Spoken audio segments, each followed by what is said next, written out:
Alright, hi guys, welcome back to my channel. So today what I want to speak about is this self-help culture.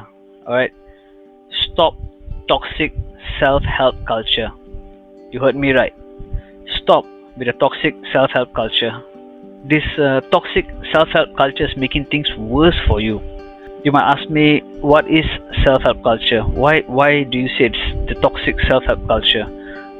The books that tells you how to work harder than anyone else, or that video tells you you gotta hustle every day, even the social media post that tells you how Bill Gates or Elon Musk is successful because they did these three things every day.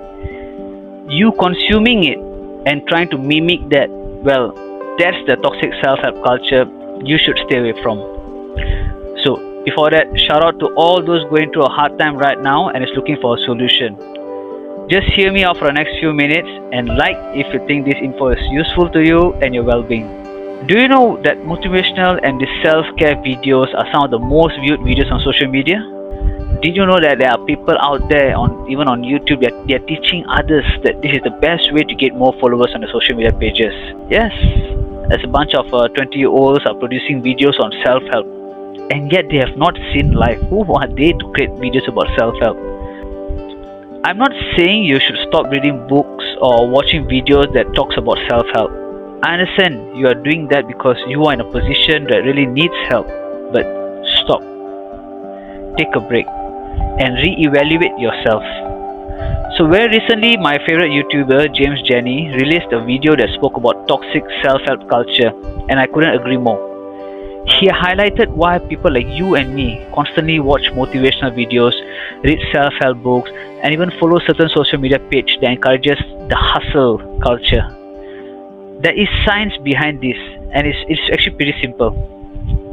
When we complete a book about how to manage your life better, or even when watching a video on self-help while commuting to work, that releases dopamine, this feel-good hormone that gets you addicted to it. There's temporary sense of achievement for doing something about a situation without actually completing anything. So that floods your brains with these feel-good hormones, and that gets you hooked. It is addictive. That is why you keep going back to these videos and these books and even the social media postings, because it gives you that feel of achievement without actually even doing anything. Yes, it's nice to read that you should wake up early in the morning and meditate, or you should work harder than everybody else. Yes, it's nice to listen all that, but do we actually do that? Is it actually necessary for us to do those kind of things to be successful? So just reading those things makes you feel like, yes, I did something good today for myself. So like you, I was a victim to this culture. Day in, day out, I tried many things to change my life around. I do a to-do list daily. I worked harder.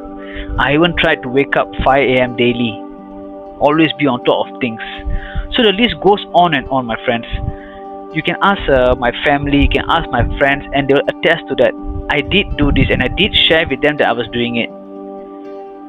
But eventually, I realized I was facing burnout, both professionally and also mentally.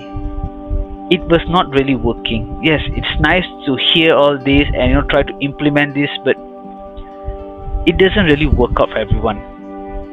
You see, we all have different situations, right? Different circumstances, different goals, and different timelines. You might be someone who just started a job. There's another person that's also watching this video and he just got his first kid. So they're in different levels of stress and they need help differently. This self-help culture of one size fits all, it doesn't really work for everybody. So life is a journey of good and bad times. We all know that. So maybe you're going through a rough patch right now.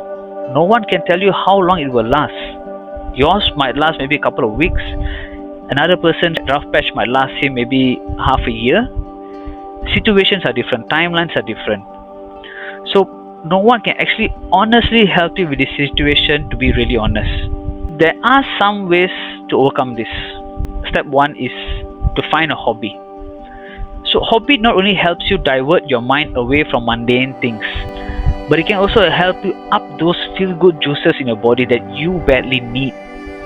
Just recall back to a time you had a hobby. So just say when you were teenagers, right? When we were teenagers, we loved to play sports. That was our hobby, right? We were always excited.